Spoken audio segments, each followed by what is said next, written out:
오늘 갈라디아서 5장에 써주시는 말씀은 이제 점점 이 갈라디아를 쓰게 된 그 목적, 그 동기가 이제 밝혀지면서 결론으로 향해서 가고 있는 내용입니다. 그래서 오늘 본문에는 굉장히 중요한 말씀을 다시 한번 새기게 해주는데 자유를 지켜야 된다는 말씀입니다. 자유를 지키라. 우리는 여기서 말하는 자유는 정치적인 무슨 자유나 돈을 많이 벌어서 궁색하는 그런 데서 벗어나는 자유, 그런 걸 말하는 게 아니고 우리에게 제일 소중한 영혼의 자유, 우리 마음의 자유를 말하는 것입니다. 하나님께서 주시는 자유이기 때문에 오늘 본문에 보면은 그리스도께서 우리를 자유롭게 하려고 자유를 주셨으니 그랬습니다. 이 말을 가만히 보면은 내가 자유를 어디서 쟁취하는 것도 아니고 내가 자유를 얻기 위해서 뭔가를 애써서 힘을 써야 되는 게 아니고 그냥 자유가 주어지는 겁니다. 여기 본문에 그랬잖아요. 예수 그리스도께서 우리를 자유롭게 살게 해주시려고 자유를 주셨다는 겁니다. 자유를 주셨으니까 우리가 자유롭게 살면 되는데 예수님을 의지해서. 근데 사람들이 다시 종의 멍에를 메고 살더라는 거죠. 그렇게 되면 안 된다는 거죠. 종의 멍에를 메고 사는 것은 다시 저주 속으로 들어가는 거예요. 그렇기 때문에 이 종의 멍에를 메지 마라. 그 말은 자유를 주신 것을 잘 지켜야 된다, 그런 뜻입니다. 자유는 우리가 이렇게 쟁취하는 것이 아니거든요. 그리고 자유라 그러면은 막 어디 뭐 고삐 풀린 망아지 마냥 막 동쪽으로 서쪽으로 막 뛰고 마음대로 하는 게 그런 게 자유가 아니잖아요. 자유라고 하는 것은 어디에 매이는 거예요, 사실은. 매이기는 매이는 건데 어디에 매이느냐가 다른 거예요. 율법에 매이면 다시 종살이를 하게 되고 하나님께 매이면 자유함이 있어요. 그게 참 신비한 거예요. 그러니까 예수님께서 우리를 다 하나님께 드리려고 오셨지 않습니까? 우리 마음이 하나님께로 바쳐지고 하나님께 매이면 그것도 매이는 거잖아요. 속박을 받는 거거든요. 그런데 하나님께 매이면 굉장히 자유로워요. 그런데 하나님을 떠나면 나는 자유다 그런 것 같지만 정말로 그때부터는 이제 종살이를 하기 시작합니다. 마음의 자유가 없어요. 그러니까 안 믿는 사람들은 자기가 법이니까 자기 마음대로 살죠. 그래도 일말의 양심은 있습니다. 죄 지으면 양심이 자유가 구속을 받죠. 그런데 예수 안으로 들어가 버리면 우리도 죄를 지키는 지어요. 그런데 그 죄가 우리를 속박을 하지 못하고 오히려 더 하나님의 큰 사랑을 느끼면서 자유함을 더 경험하게 되는 거예요. 하나님 안에 들어가면 모든 궁금했던 것, 답답했던 것, 왜 그런지 몰랐던 것들이 다 풀려버리는 거예요. 하나님 안에서. 그러니까 하나님이 뭐 사람만 만드셨나요? 동물도 만들고 바다의 생물도 만들고 온 우주를 다 만드셨는데 하나님하고 이렇게 연합이 될 수 있도록 만든 것은 사람뿐입니다. 나머지는 다 그냥 무대예요, 무대. 우리 하나를 여기 살게 하시려고, 지구에 사람 하나를 살게 하시려고 온 우주를 다 무대로 만드신 거예요. 그게 필요하기 때문에 만든 겁니다. 그런데 그 속에서 우리가 모든 피조물 중에 사람만 하나님 형상대로 지어가지고 하나님하고 이렇게 연합이 되게 해놨어요.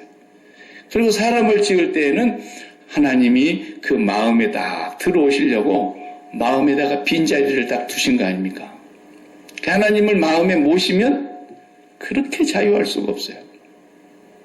그리고 평강이 있어요. 기쁨이 있어요. 그 하나님을 마음에 모시는 그 마음자리를 잘 지켜야 된다는 말이 너무너무 성경에서 중요하기 때문에 너를 무릇 너희 마음을 지켜라. 마음을 지켜라. 계속 그러는 거예요.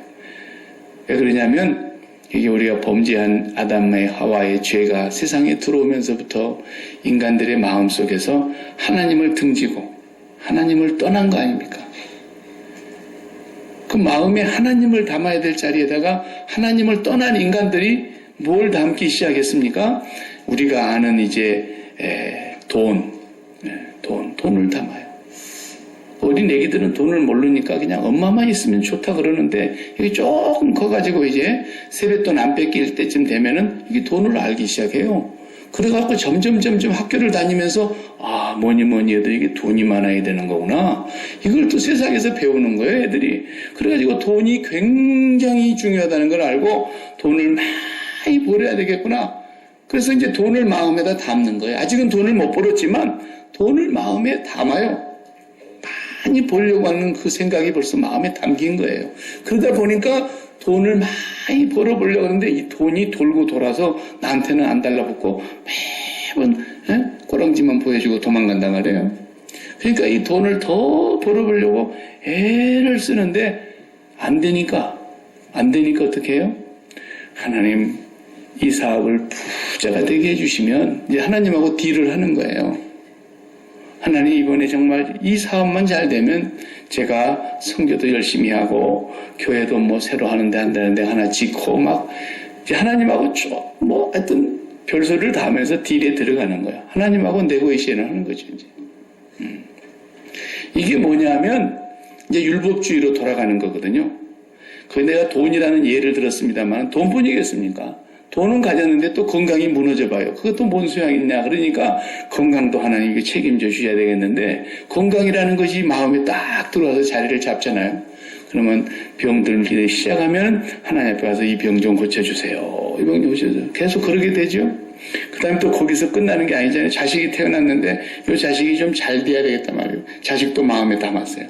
계속 좋다는 건 다 담아보는 거예요.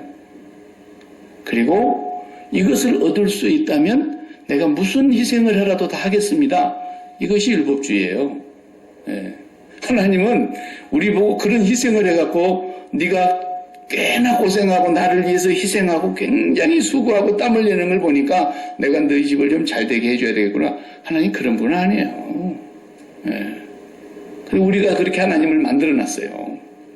하나님 그런 분인 줄 알고. 예.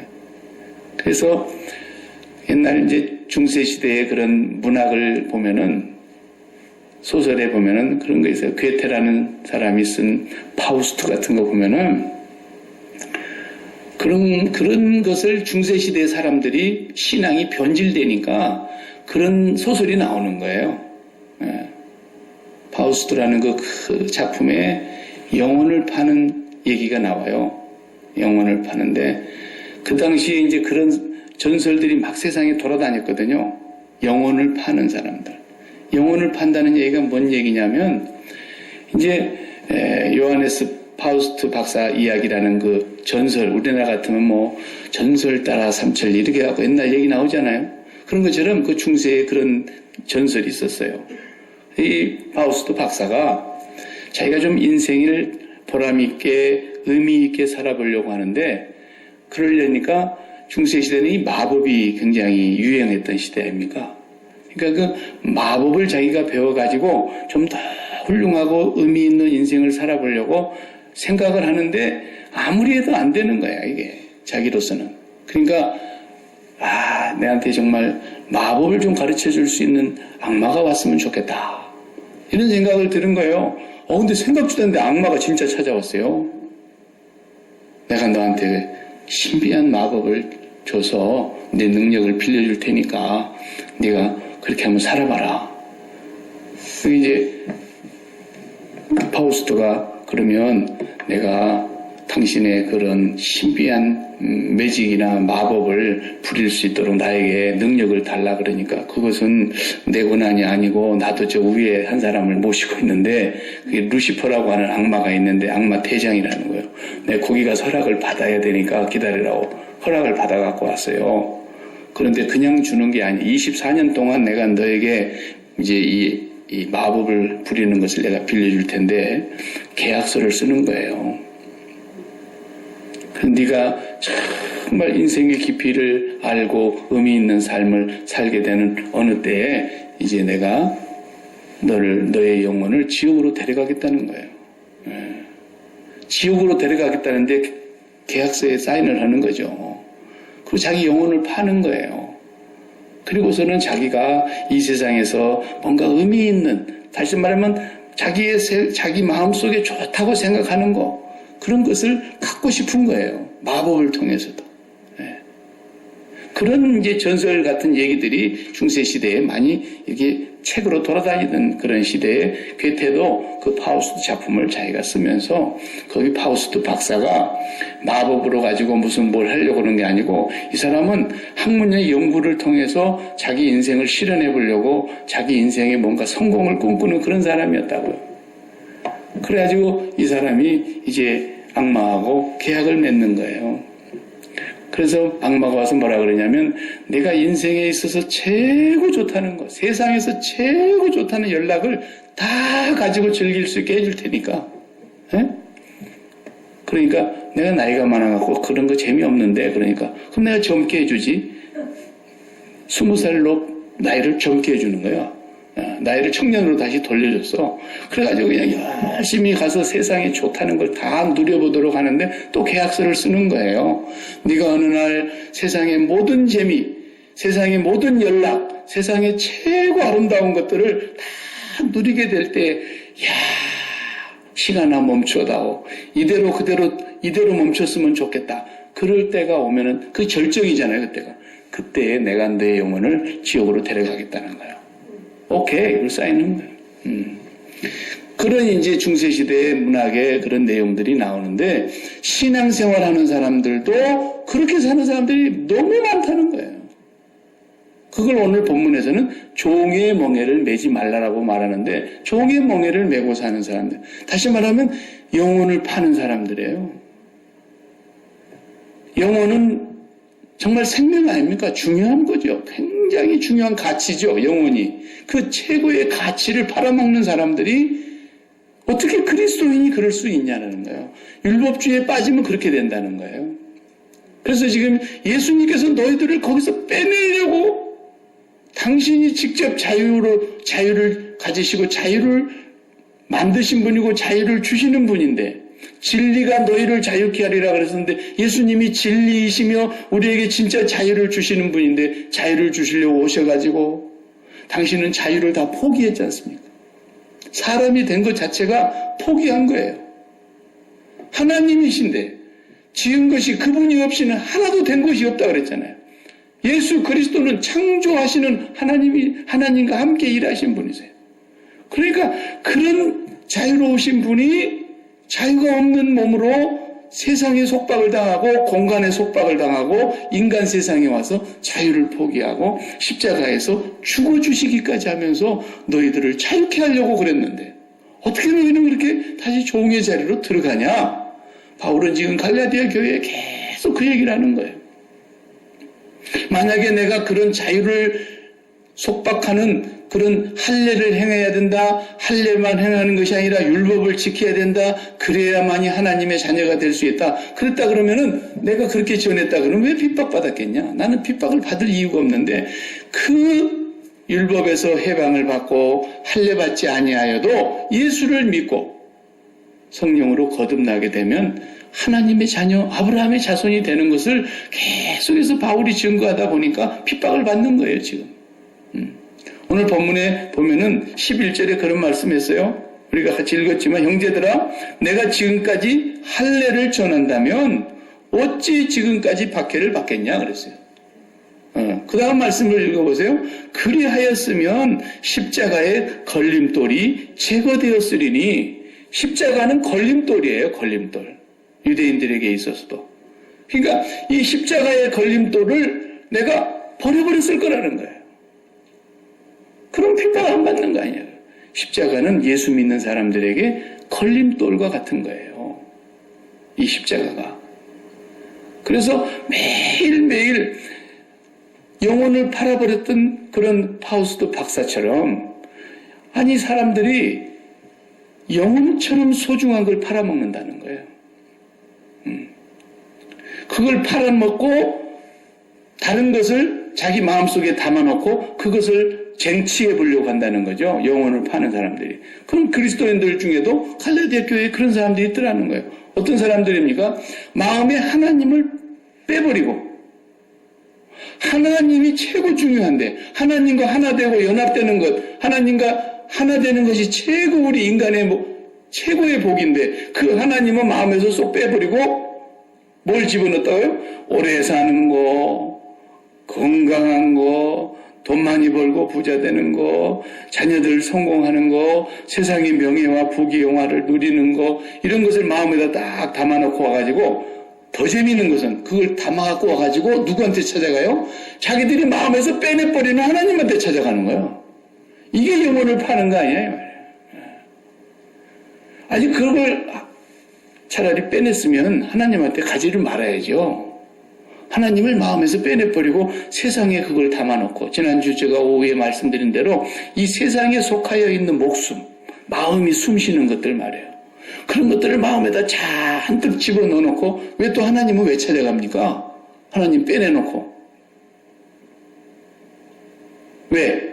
이 마음에 있는 요것을 채워달라고 하나님 보고 요거 채워달라고 하나님을 채우고 나면은 이 마음에 있는 모든 세상에 속한 목숨거리들이 아무것도 아니라는 걸 알게 되는데 도리어 이게 배설물처럼 느껴지게 되는데 하나님을 빼버리고 나서는 세상의 배설물 같은 것들을 마음의 목숨으로 담아놓고서는 차라리 그냥 부처를 찾아가든지 그러려면 근데 왜 하나님을 또 찾아오냐 이거야 그래놓고 이런 우스꽝스러운 일이 어디 있냐는 거예요.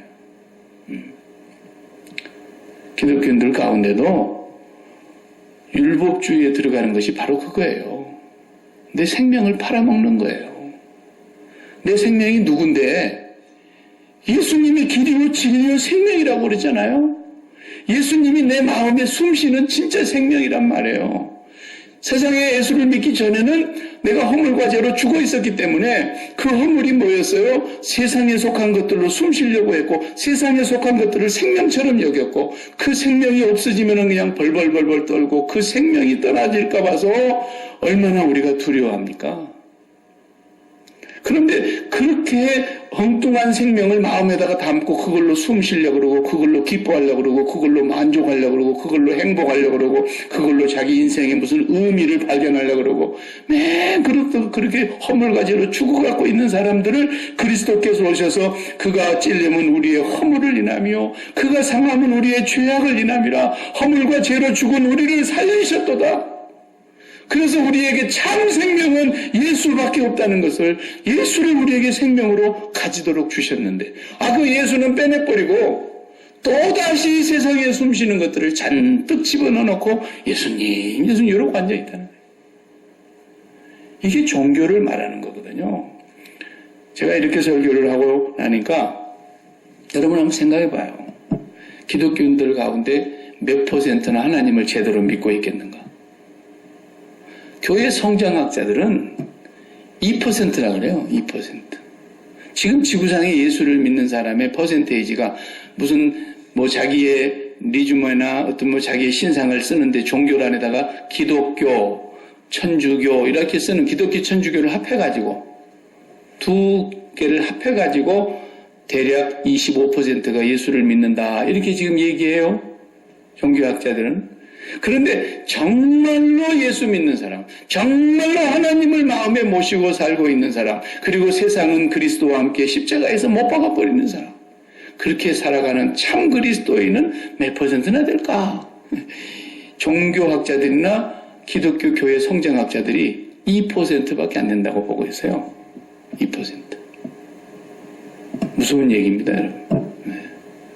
기독교인이 20억이 채 안 되는데 2%라 그랬으니까 20%도 아니고 200만 명밖에 안 된다는 거예요. 200만 명밖에. 이 지구 안에. 이렇게 하나님을 바르게 섬기고 믿음 안에서 성령으로 이끌림을 받아서 살아가는 사람들이.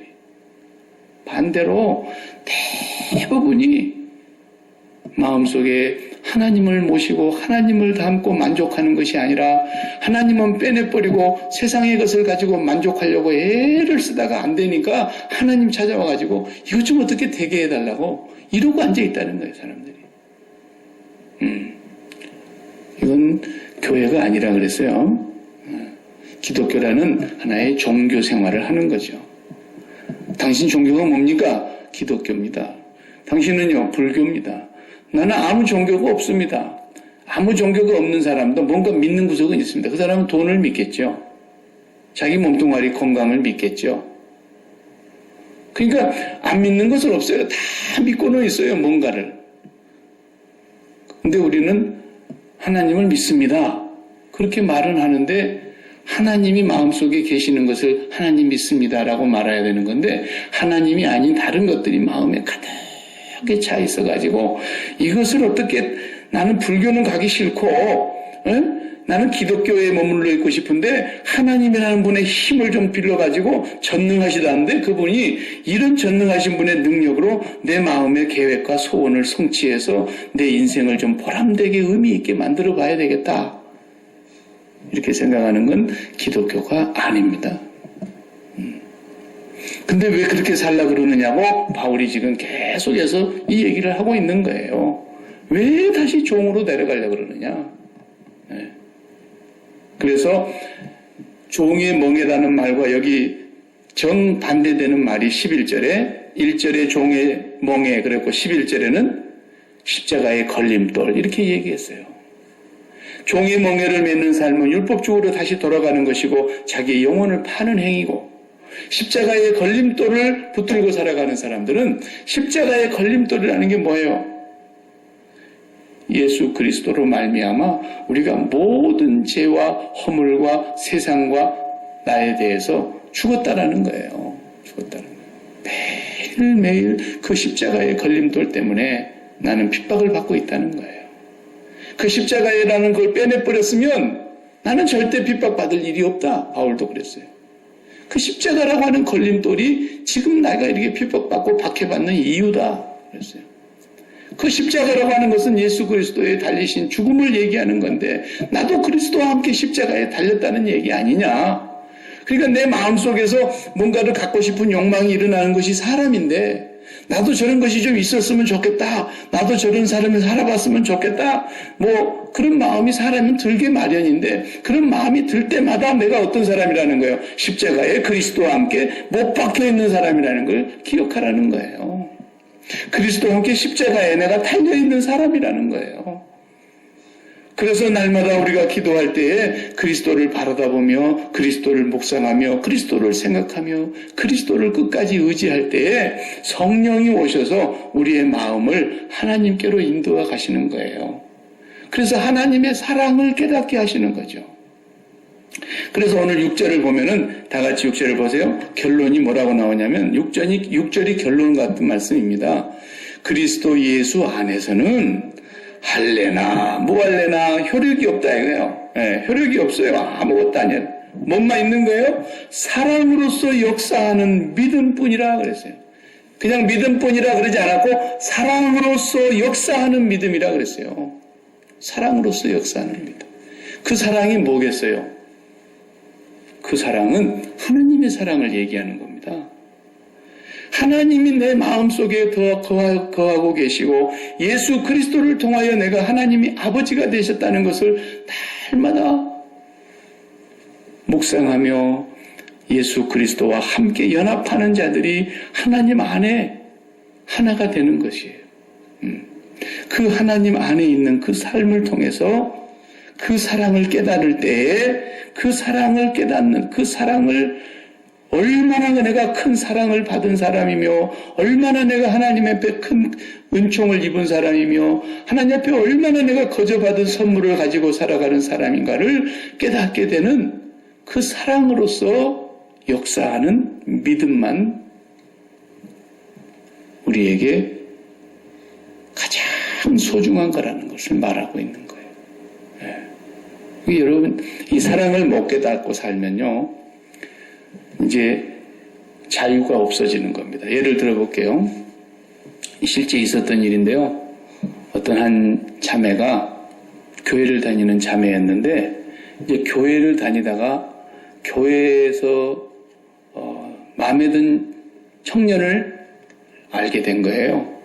그래서 이제 사랑에 깊이 교제가 된 거죠. 그리고 이제는 결혼을 하려고까지 서로가 마음이 이제 주고받았어요. 그리고 이제 둘이 깊은 사랑을 나누고 이제 서로 사랑을 확인하고 그러는 과정이 있었는데 이 자매가 자기 친한 친구에게 이 남자친구를 소개를 해줬어요. 드라마 같은 얘기인데 소개를 해줬더니 뺏겼어요. 여자친구한테 뺏겨버렸어요, 이 남자를. 그러니까 이 자매가 그때부터 잠을 못 자는 거예요. 불면증이 왔어요. 그리고 마음에 분노가 솟았어요. 하루아침에 사랑하는 사람 둘을 잃어버렸잖아요. 애인을 잃어버렸고 애인을 빼앗아간 친구를 잃어버렸어요. 그 분노와 그 속에서 일어나는 그 열이 어떻게 하면 내가 이 두 사람을 복수를 할까? 그 마음에 잠을 이루지 못하고 온통 그 생각만 하는 거예요. 나중에 그 사람이 이제 고백을 하기를, 변화돼서 고백한 거예요. 간증할 때. 나는 교회 와서 목사님이 예배를 인도하는데 주일 지키러 와가지고 앞에 앉아서 막 찬양도 하고 뭣도 하고 기도도 하고 설교도 듣고 하는데 그 하는 내내 어떻게 하면 이 두 사람을 복수할 것인가 그 생각으로 꽉 차 있었다는 거예요. 그러니까 교회 와도 웃음이 없고 사는 재미도 없고, 변호사 사무실에서 근무하는 아가씨인데 한 번도 지각을 안 하고 정시에 출근을 해본 날이 없었다는 거예요. 왜냐하면 그것 때문에 잠을 못 자고 밤새도록 시달리다가 늦잠 자가지고 다시 또 이제 아침에 주섬주섬 나가니까 한 번도 시간을 못 지키고, 사무실에서도 저거 잘라 말아 이렇게 해가지고 그냥 내놓은 아이가 되고 말이죠. 이렇게 살았다는 거예요.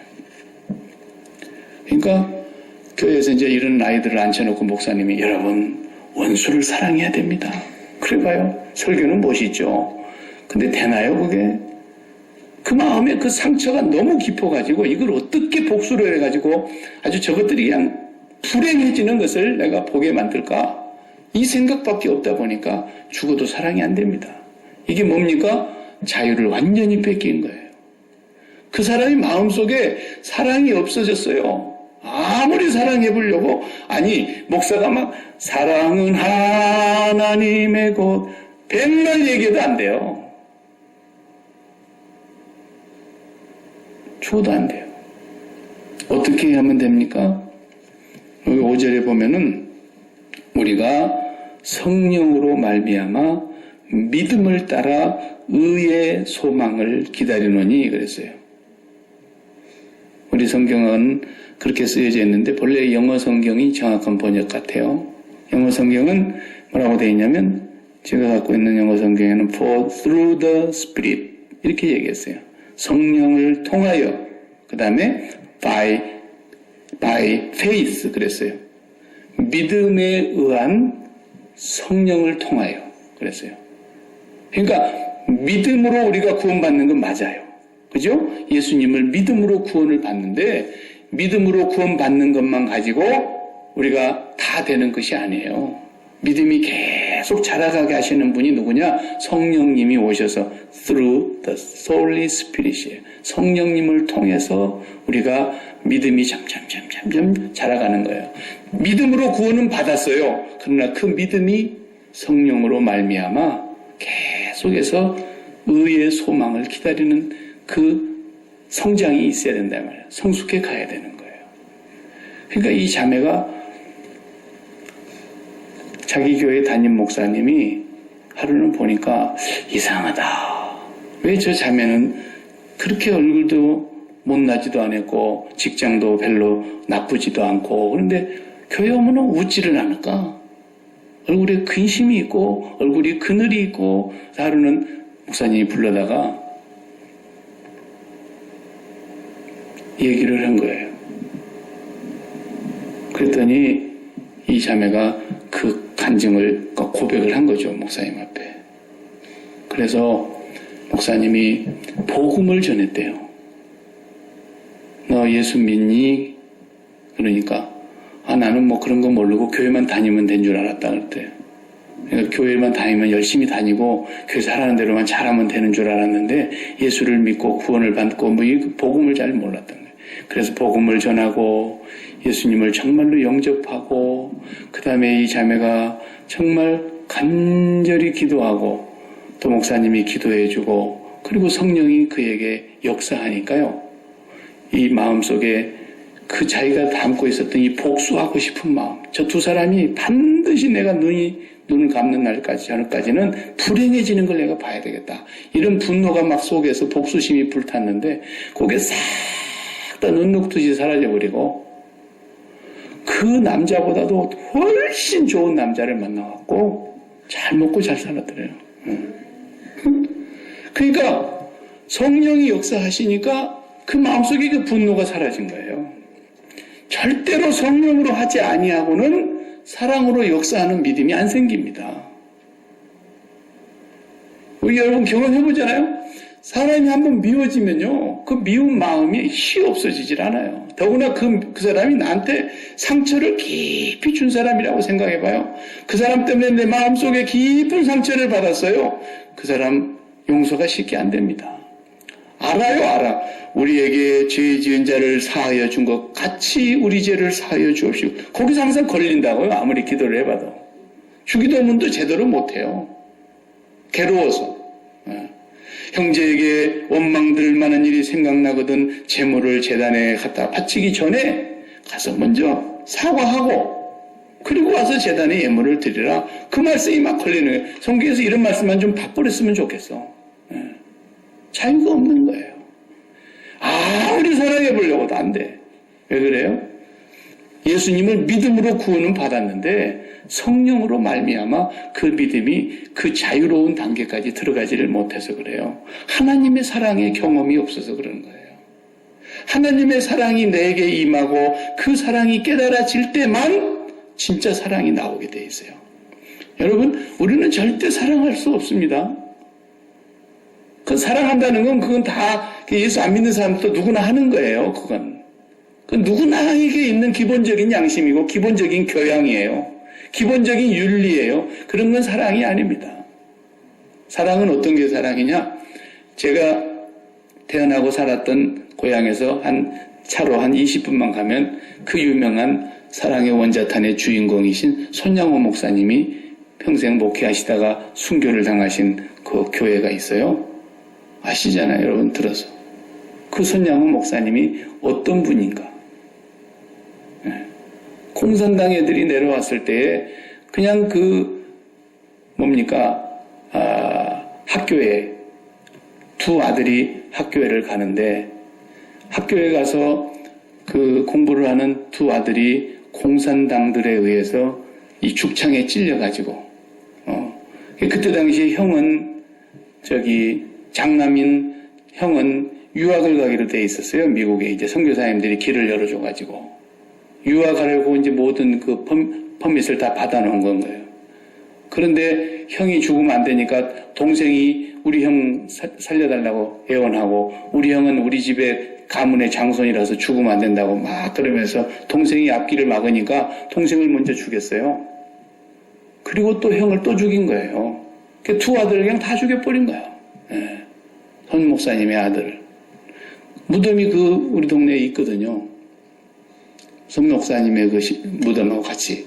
근데 이제 나중에 이제 공산당들이 다 도망가고 다시 또 우리 국군이 수복을 해가지고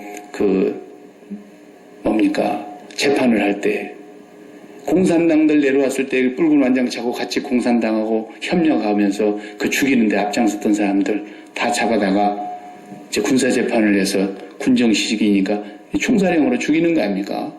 그건 사형이에요, 사형. 잡았어요. 이름이 나재선이라는 사람이에요. 그 양반도 몇 년 전에 죽었어요, 이제.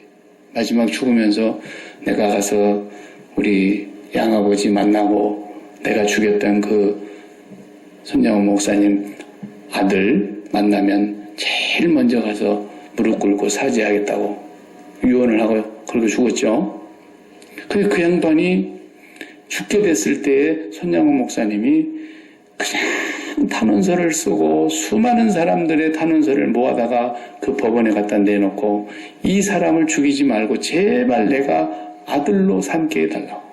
죽은 두 아들 대신에 이 사람을 내 아들로 삼으려니까 제발 살려달라고. 그래갖고 그 양자 삼은 거 아닙니까? 결국은 근데 그게 어떻게 사람의 힘으로 되겠어요? 절대로 그렇게 될 수가 없습니다. 성령으로 말미암지 않고는 하나님의 사랑에 완전히 믿음이 붙들려서 사로잡힌 바 되지 않고는 하나님의 사랑이 흘러나오지 않고는 그렇게 안 돼요.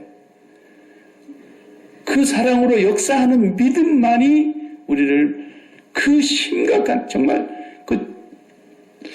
뭐라고 표현해야 돼서 설교 시간이니까 너무 잔인한 말은 쓸 수가 없고 그걸 어떻게 죽여야 복수가 되겠어요? 두 아들을 죽인 그 원수를. 예. 그런데 아니에요. 그 아들을 원수를 양자로 삼았어요. 그건 하나님의 사랑으로 하지 않고는 불가능합니다. 만약에 그걸 죽였다고 합시다. 죽여달라고. 그냥 쇠고기 쓰는 기계에다 물려달라고. 그렇게 복수를 했다 해봅시다. 마음에 자유가 있겠어요? 없어요. 그렇게 죽였다고 해서 복수했다고 해서 자유가 누려지나요? 안 됩니다. 근데 하나님의 강권적인 그 사랑으로 역사하는 믿음이 그에게 있었기 때문에 그분이 된 거예요. 한국의 교회와 한국의 성도들이 그리고 그 후손들이 하나님의 복을 받는 것은 바로 그런 분들의 그 신앙의 뿌리가 세워져서 한국교회가 와 있기 때문에 그런 거예요. 네. 그 사랑으로서 역사하는 믿음 아니면 그걸 아무나 할 수 있는 게 아닙니다. 목사라고 할 수 있는 게 아니에요. 목사라고 다 그러나요? 누구라도 그분이 이제 믿는 사람이든 오래 믿는 사람이든 성령으로 말미암아 하나님의 사랑으로 마음에 부음바 될 때 그때만이 진짜 사랑을 할 수 있게 돼 있어요. 그 외에는 전부 안 됩니다. 그렇기 때문에 기도하면서 우리가 예수 그리스도를 붙들고 하나님의 그 사랑이 얼마나 큰 사랑인지 얼마나 높은 사랑인지 얼마나 깊은 사랑인지 얼마나 그 길이가 큰 사랑인지 그걸 깨달아 알게 해주십시오. 그 사랑이 나에게도 깊이 깨달아지게 해주십시오. 기도해야 된대요. 기도해야 돼. 그래야 내가 마음의 원수를 용서할 수 있게 됩니다. 어떤 사람은 남한테 상처를 깊이 줘놓고도 하나님 앞에 가서만 또 나는 하나님 아무개에게 내가 상처를 주었는데 용서해 주시기 바랍니다. 그리고는 그냥 입 싹 닦는 사람이 있어요. 이것도 가짜예요. 이것도. 10년 전에 우리 한국에 유명한 영화를 하나 만들어가지고 칸느 영화제에 가가지고 그 칸느 영화제가 세계 3대 영화제 중에 하나 아닙니까? 칸느 영화제에 가가지고 그것이 상을 받아가지고 거기 출연했던 주인공이 최고 여배우 주연상을 받은 거 아닙니까? 최우수. 전도연 씨라고 아는지 모르겠어요. 그 양반이 만든 그 영화가 그 주연으로 나온 영화가 밀양이라는 영화였어요. 그 우리 기독교회에도 굉장히 좀 쇼킹한 그런 내용이었어요. 남편이 죽고 자기가 아들 하나 있는 걸 데리고 그냥 남편의 고향인 밀양으로 내려가가지고 자기는 그냥 피아니스트가 되는 게 꿈이었기 때문에 그것을 다 이루지 못했지만 고향에 내려가서 피아노 교실을 차려놓고 그저 그 동네 아이들 피아노를 가르치고 그렇게 하고 있는데 자기 아들 하나 남아있는 애를 누가 죽였어요. 살인범이. 그리고 삶이 붙들려가지고 감옥에다 집어넣어놨는데 어느 날 그 살인범을 자기 아들 죽인 살인범 교도소에 면회를 갔다고요.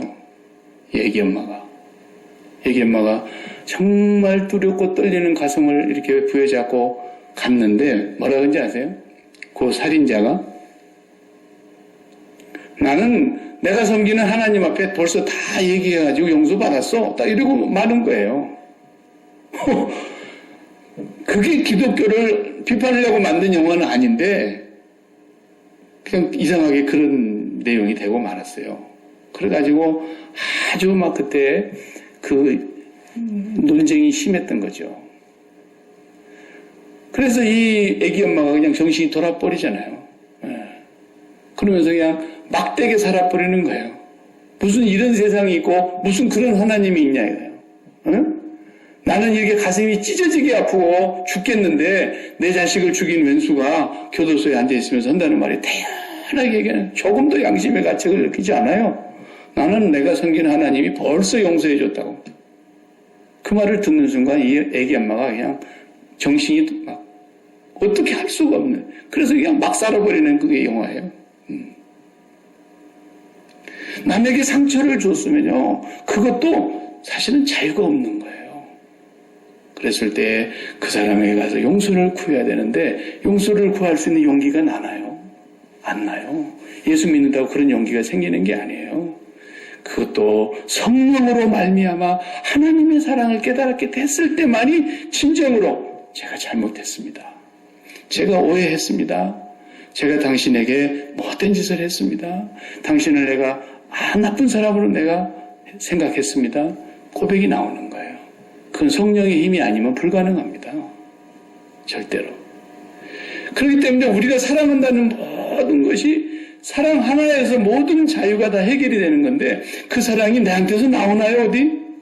여러분 이제 성경 말씀 읽어보세요. 13절을 우리가 다 못 읽었는데, 형제들아 너희가 자유를 위하여 부르심을 입었으나 그러나 그 자유로 육체의 기회를 삼지 말고 오직 사랑으로 서로 종노릇하라. 온 율법은 내 이웃 사랑하기를 내 자신과 같이 하라 하신 말씀에서 이루어졌나니. 율법이 613가지 조항이라는 거 아시죠? 그 율법은 모세 때부터서 받은 율법에다가 해석을 붙여가지고 전통까지 만들어서 613가지 조항을 다 만들어놨는데 그걸 다 지킬 사람도 없지만은 그걸 다 지킬 수 있는 한 가지 답을 말씀해주고 있지 않습니까? 모든 율법은 한 계명으로 요약이 되는데 내 이웃을 내 몸과 같이 사랑하라. 이 한 말씀으로 율법을 다 이룬 거라는 거예요. 예수님께서 그랬지 않습니까? 마태복음 22장에서. 율법의 모든 것은 사랑입니다.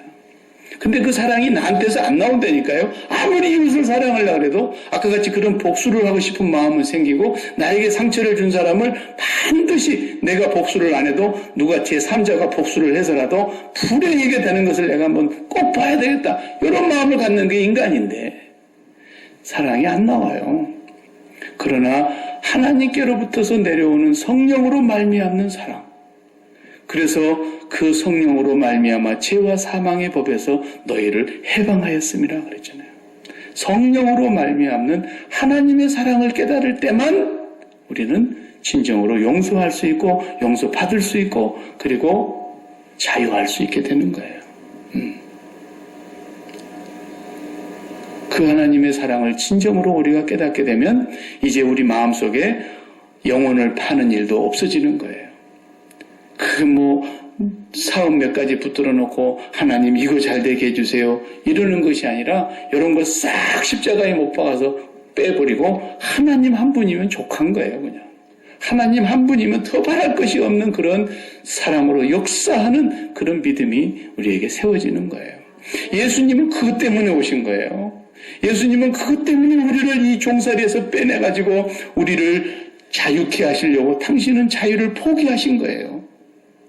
그래서 예수님은 얼마든지 자유를 할 수 있었는데 자유를 다 포기하고 십자가에서 죽으심으로 말미암아 우리를 사랑하신 그 사랑을 우리가 깨달을 때만, 그리고 그 사랑을 성령으로 우리 마음에 부음받을 때만 우리가 참 사랑으로 살아갈 수 있는 믿음의 사람이 되는 거예요. 그러니까 우리가 사랑한다는 것은 난 거짓말입니다. 인간적인 사랑하는 것은 그저 좋을 때 하는 거예요. 그리고 좀 여유가 있을 때 하는 거예요. 그리고 사랑하다가 그 사람이 나를 배반하면은 손양원 목사님은 아들을 죽여도 용서했다 그랬는데 그냥 나를 배반만 해도, 우리 자식을 죽인 것도 아닌데 나를 배반만 해도 두고 보자 이놈. 금방 마음이 바뀌는 거예요. 절대 사랑이 아니에요. 예. 그렇기 때문에 우리는 그런 사랑을 할 수 있는 존재가 아닙니다. 그걸 아셔야 돼요. 하나님, 나는 사랑을 할지 모릅니다. 사랑이 뭔 줄도 모릅니다. 사랑은 하나님의 것이라는데 그 하나님의 사랑을 내가 좀 깨닫게 해주시기를 바랍니다. 그 하나님의 사랑을, 지식이 넘치는 하나님의 사랑을 깨달아 알기를 원합니다. 날마다 기도해야 돼요. 그 사랑이 내 마음에 성령으로 부음받을 때 우리는 참 자유로운 신앙생활을 할 수 있어요. 그때부터 우리는 종살이에서 면하게 되고요. 모든 삶에서 자유할 수 있게 되는 것입니다. 기도하십시다. 하나님, 주님께서 우리에게 그 자유를 주시려고 당신은 자유를 다 포기하시고 십자가에 죽어 주시기까지 하면서 우리에게 자유를 주셨는데, 아버지, 우리가 그 자유를 누리라고 주신 자유를 누리기보다는 오히려 율법에 매여서 종살이하며 종의 멍에를 메고 살 때가 너무너무 많았습니다. 저희들의 연약한 모습을 주님 보시옵소서. 우리가 그런 사람입니다. 우리가 그렇게 연약한 존재입니다. 성령으로 말미암지 아니하고는 도저히 이 자유를 누릴 수가 없는 연약한 자들입니다. 성령님께서 날마다 우리를 붙들어 주시기를 기도합니다. 성령으로 말미암아 사람으로서 역사하는 믿음을 갖기를 원합니다. 우리가 믿음으로 구원받는다 해서 멈추지 않게 해주시고 날마다 깨어 기도하며 날마다 주님의 십자가의 그 사랑을 붙잡고 기도하며 성령의 충만한 능력을 힘입어 살아가는 저희들 되게 하여 주옵소서. 그래서 세상으로부터 자유하게 하시고 모든 환경으로부터 자유하게 하시고 사람으로부터도 자유하게 하시고 나의 마음속에 오랜 세월 담고 있는 상처와 미움과 분노와 원망과 불평 이런 것들로부터 우리를 치료하여 주시고 회복시켜 주시고 참 자유로운 사람이 될 수 있도록 은혜를 더하여 주시옵소서. 예수님 이름으로 기도하옵나이다. 아멘.